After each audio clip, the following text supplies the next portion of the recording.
అనుదినము దేవుని కృపావార్త కొరకు ఎదురు చూస్తూ ప్రార్థిస్తున్న మనకు నేటి వాగ్దానంగా 5వ కీర్తన 11వ వచనంలో నిన్ను ఆశ్రయించు వారందరూ సంతోషించుదురు మరియు వారి నిత్యానందధ్వని చేయుదురు అన్నాడు.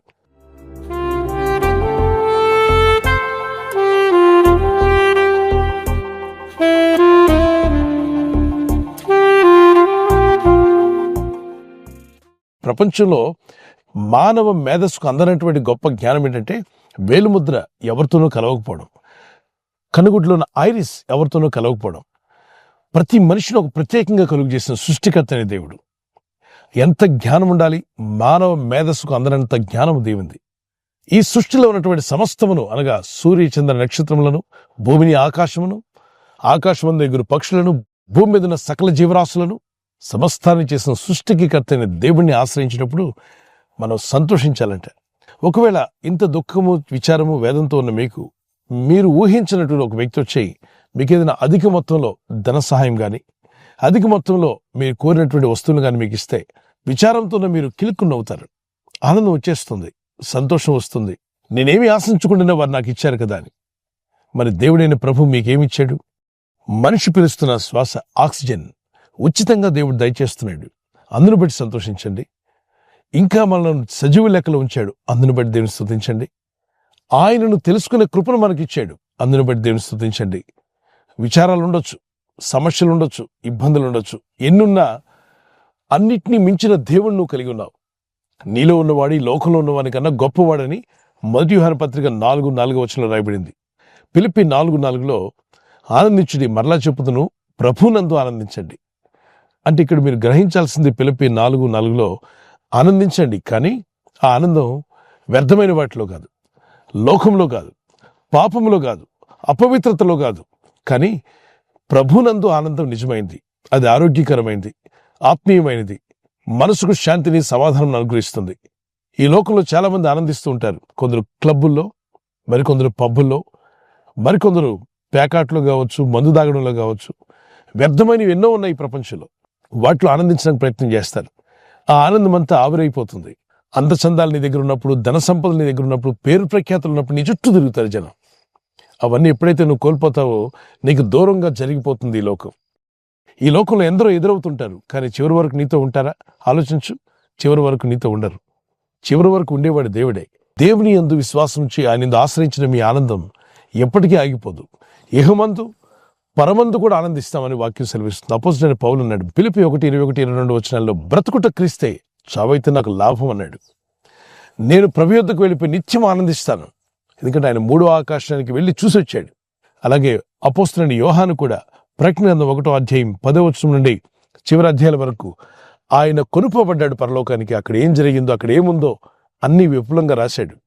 ఆయన ఆశ్రయించిన మీరు ధన్యులు గనుక సంతోషించండి. మీ పేర్లు జీవగ్రంథమందు రాయబడి ఉన్నాయని సంతోషించండి. ఏదో కొంత సేవ జరుగుతుందని, పేరు ప్రఖ్యాతలు వచ్చాయని, దయ్యాలు వెళ్ళిపోతున్నాయని వాటి గురించి కాదు మన సంతోషం. మన సంతోషం అంతా జీవగ్రంథంలో మన పేరు రాయబడిందని సంతోషించాలి. లిమ్కా బుక్లో పేరెక్కిన వారు కానీ, గిన్నిస్ బుక్లో పేరెక్కిన వారు జీవితకాలం అంతా ఆనందంగా ఉన్నారంటే లేదు.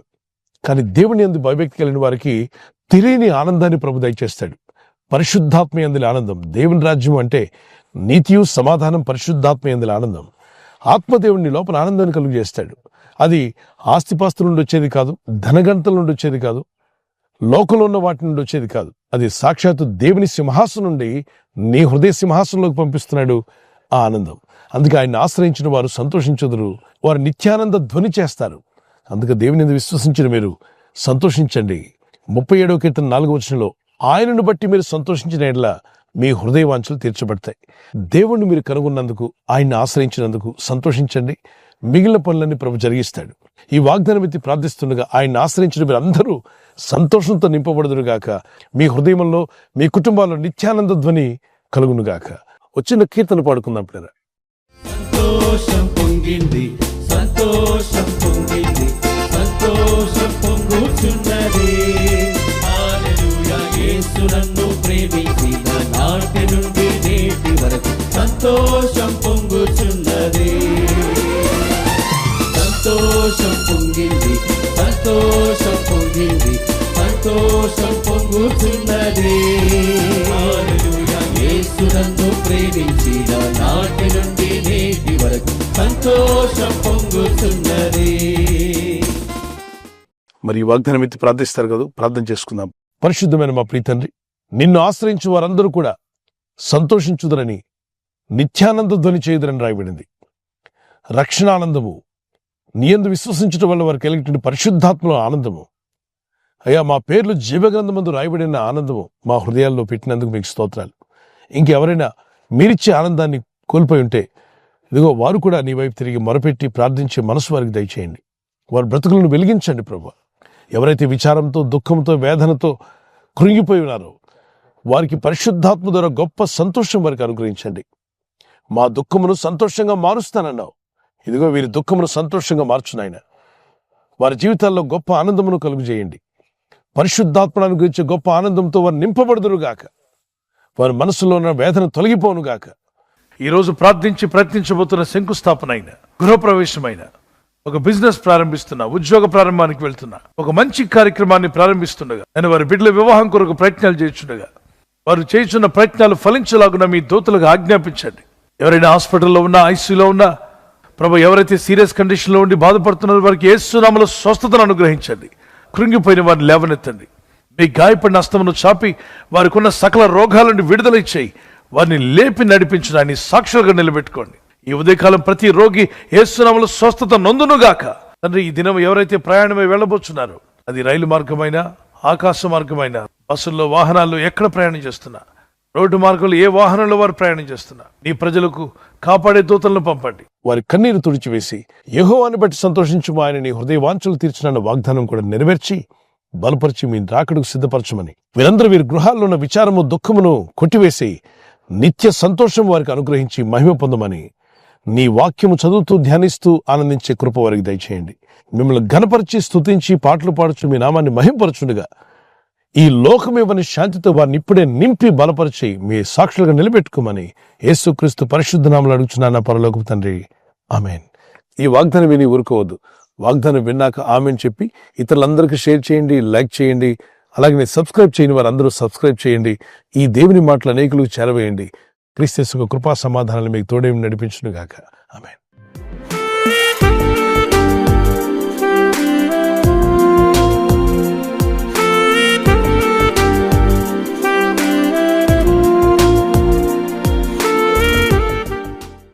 బర్త్డే జరుపుకునే వారికి happy birthday to you, many more returns of the day.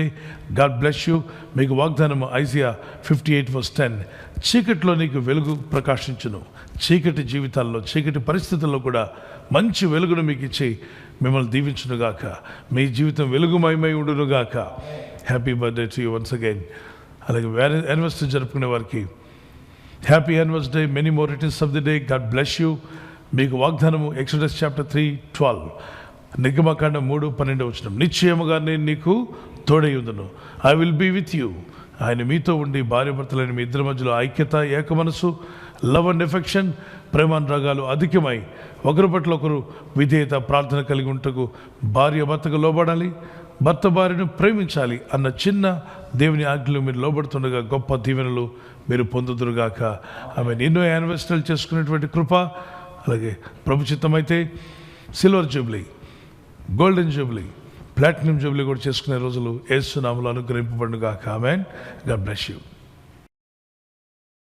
ఈ ఛానల్ను మీరు సబ్స్క్రైబ్ చేసుకోవడం వలన 2 పనులు జరుగుతున్నాయి. ఒకటి, సువార్త జరుగుతున్నది, ఆత్మలు రక్షించబడుతున్నాయి. రెండవది, పేదలకు, అనాథలకు ఈ ఛానల్ ద్వారా సహకారం అందించడం జరుగుతుంది. మనం సబ్స్క్రైబ్ చేసుకోవడం వలన అందరికీ సహాయం చేసిన వారమవుతున్నాం. ఖచ్చితంగా ఈ యూట్యూబ్ ఛానల్ ను సబ్స్క్రైబ్ చేసుకొని బెల్ బటన్ ను క్లిక్ చేయండి. మీకు వెంటనే మెసేజెస్ పంపబడతాయి.